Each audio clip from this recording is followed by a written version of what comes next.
Это видео тем аварам и лезгинам, которым плевать на тюркизацию аварского и лезгинского народа. عليكم أنت بتشغل شيء قبل بجويسك. Мы не знаем, может быть, какое-нибудь хранилище каких-то очень хороших библиотек сохранилось, ну, как Ленинка наша, ну, простите, по старой памяти, когда там работал, Румянский, да? Он говорит, почитайте переведенную из французского там книгу «Тайны французского двора».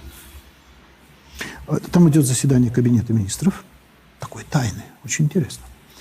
На повестке ни один вопрос. Как уничтожить Англию? Всего-напросто. Есть же страны, постоянно антагонисты, вы знаете. Ну, как правило, это сопредельные.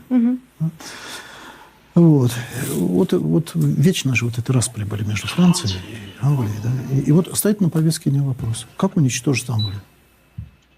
И надо понимать, что выступают все министры, предлагают какие-то. И там есть такой министр иностранных дел, вот бестия, Порталис его фамилия. Я запомнил. Он всех выслушал, он выступает последним. Знаете, что он сказал в конце? И Шишкова это поразило. Он говорит, господа, сделайте так, чтобы в Англии сегодня французский язык был бы так же популярен, как во всей Европе. Чтобы англичане писали письма, читали книги, пели песни на французском. Как это имеет дело сегодня в Европе? Чтобы нравы, мода, чтобы все, но прежде язык.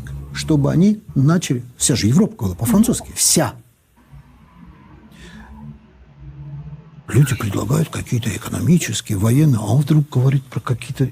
А последняя фраза, знаете, какая потрясающая, Порталис? Он говорит, господа, сделайте так, и Англия станет нашей рабою.